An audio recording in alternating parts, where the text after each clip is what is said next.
got momentum, need some momentum in your life? Well, today I want to introduce you to Michael Hummel, and he is going to tell us about where he has momentum in his life. Michael. Hi, thank you for having me.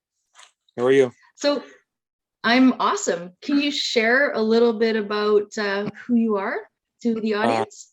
my name is Michael Hummel. I'm 43 years old. I'm from Long Island, New York. I've been here for 20 years.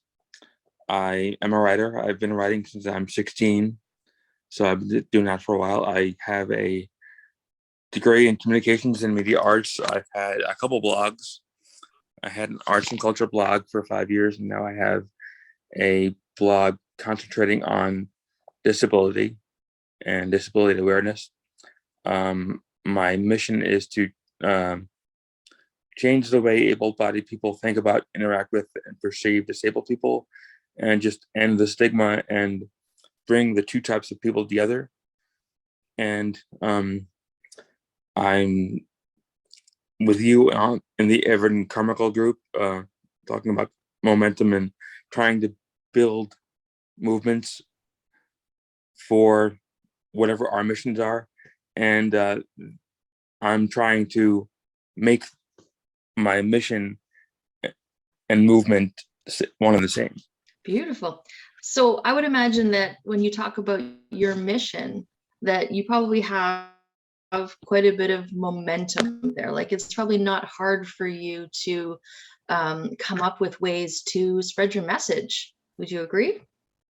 It's less hard. I mean, I'm getting better at spreading the message and talking about it, and because I generally used to not have a lot of motivation, and it was hard to get me going. But this is definitely an easier way to do it, and I have more ideas of what I want to do and how I want to get my mission and my message further out to people. So do you have any specific areas of your life where you do feel like there's a lot of momentum for you, like it comes easily? My relationship is probably the best part of my life with my wife. Awesome. That's easy. It's fun. We we laugh every single day. We're basically the same person. We're romantic. We like the same movies. We like we're very in sync. Um, that's probably the easiest part of my life. How did you meet your wife? Uh, geek2geek.com. Sorry, what was that? Geek2geek.com. I've never heard of that. I need Yeah, to find that website. yeah, right. It's good. Cool. Okay, I'm totally gonna check that out because I need to find my geek. I Yeah, totally do. right. Yeah. Awesome. So why do you think there's some momentum there for you, like with your wife? Like, how long have you guys been married? We've been married 2 years, been together 5. Okay. So how do you keep it going? How do you keep that momentum going in your relationship? It's just fun. Like I said, we laugh every day, and the Mhm. two best things about being married to me are I get to be with my best friend every day. I get to laugh every day.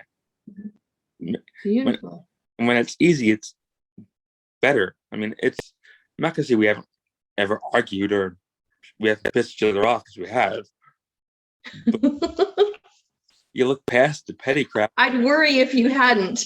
Yeah, you look past the little crap Yeah. day in day out. That if it's easy, it's fun. You smile, you laugh, you do little things. You go on dates every single week. It just that just becomes easy. It becomes like the best part of your life to me. Yeah. So do you feel like you like are intentional about it, or do you feel like it just flows, like you don't even have to try? I don't have to try. Well, Mhm. I do. I do intentionally because there's sometimes I've in the past dropped the ball and she's called me on it. So it's easy, but it's work. You have to Right. keep it up. You have to just be intentional about it. You have to plan things and be thoughtful and do things that she's gonna like, and you just so you have to be you have to be intentional. You shouldn't have to be, I think, because it should become easy, but sometimes it's not. So you have to be intentional, I think. Yeah. Wonderful. So are there areas of your life where you would like to have that same kind of momentum that you have in your marriage, but you don't? I'm getting better in my professional life. I'm a writer, and my default position is writer's block, so I Okay. don't do it as much as I should. Yeah. So I want to have more in that regard. It's getting better. I have more. I'm thinking about it more. I'm knowing more of what I want to do. I have more of a plan. It's just getting that plan in motion that sometimes is not 100% where it should be, but it's getting better. Okay. Do you want to share some of the type of writing that you do? Is there something that we could learn from you, like where we could find some of your writing? You said that you're a blogger, so is there somewhere we could read some of your writing?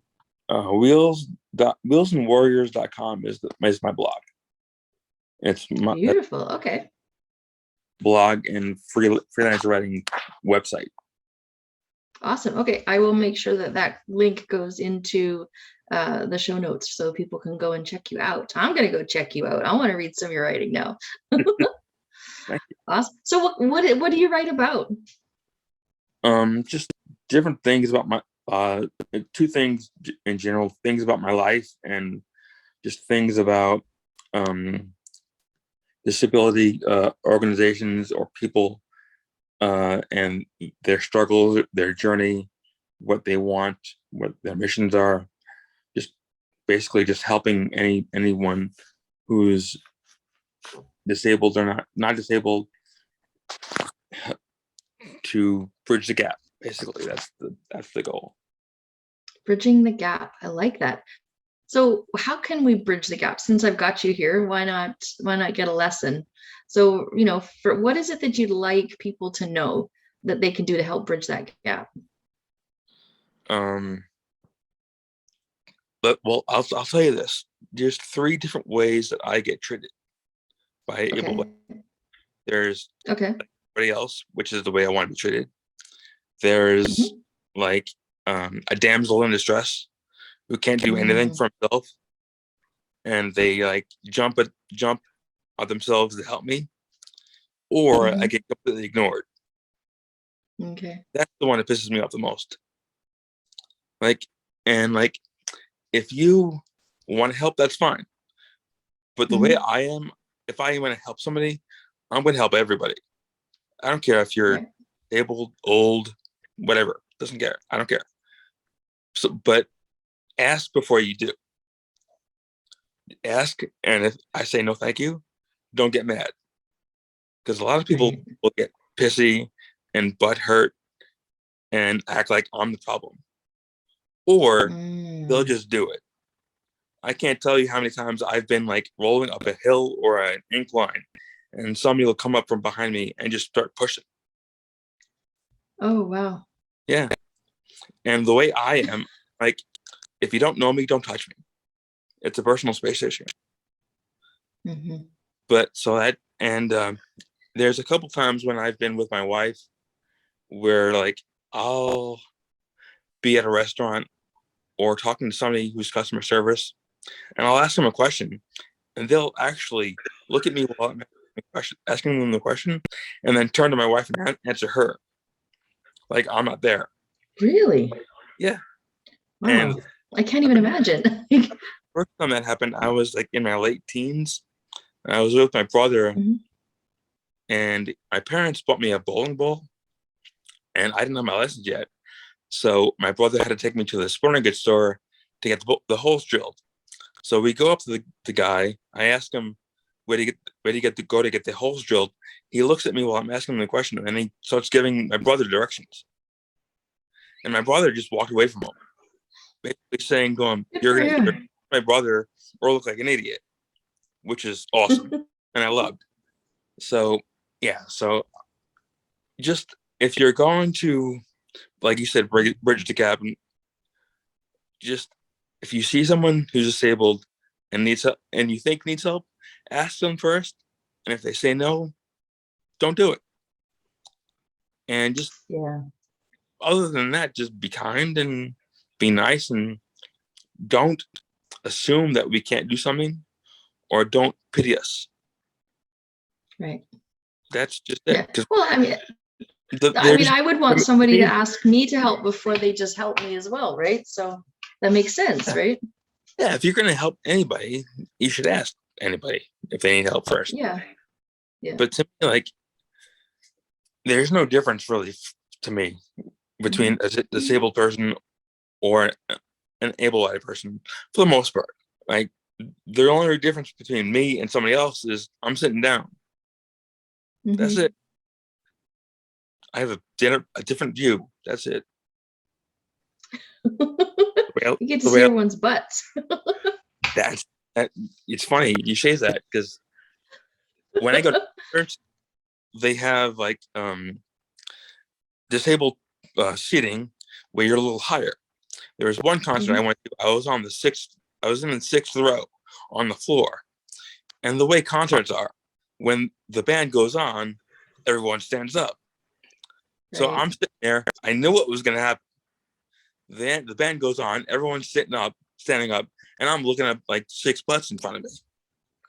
So I knew it.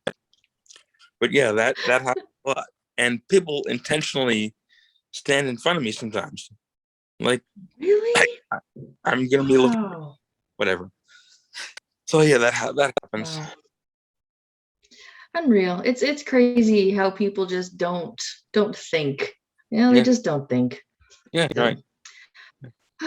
Okay, so when it comes to like other areas of your life, like, so say your business, right? You were saying is that you struggle with writer's block. So is there anything that you think you could kind of take from how easy and how much momentum you have with your relationship with your wife and apply that to your business? Actually, I think I take it separately. To me, it's two separate things. So, I mean, I take my momentum and how I view my writing from other areas, like emulating Evan. Like, he separate day for everything. So for everything I want to write, I'm going to write this today. I'm going to write this today. I'm going to write this today, and I separate it for each day. So that helps a lot. Being able to get a lot done each day specifically, and just separate it that way. Awesome. So is that like time blocking, or like how would you like separate it? Yeah, I just my wife works from home from 7 to 1, and we get up at 5:30. So I start writing, and I block out a certain amount of time. I write, and the only thing that happens other than me writing in that time is me taking my dog out for a walk.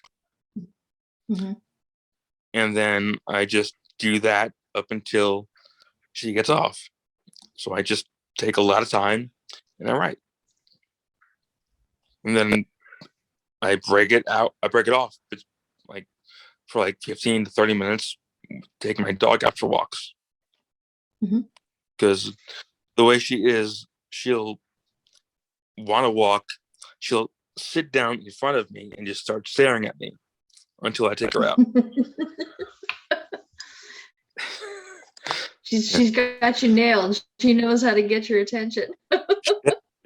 She'll start off in front of my wheelchair, and then she'll go up on the couch where she's a little higher, and she'll like stare at me face to face. Oh, I like your dog. I like your dog. You are gonna pay attention to me, dude. She's smart. Yeah. Oh, that's awesome. Well, she's figured you out for sure. Yeah, she has. Is there anything else that you'd like to share with the audience about momentum? Is there any any secrets that you think would be helpful for other people, or anything like that? To me, momentum is leverage. Just you do one thing, Okay. and it's how that thing makes you feel. Because if it makes you feel different, and it makes you feel different about your potential or what you can do, that's it'll get you higher, and I think make you able to go farther in whatever you're trying to accomplish. And it's just Beautiful. you just do little things over time, and that it becomes big things, because the more you do, the more you accomplish, the better you feel about yourself. And to me, emotions and feelings are huge, because that is where it starts as far as how you change. Like for me, like vulnerability and breaking yourself down, you have to break yourself down to build yourself up.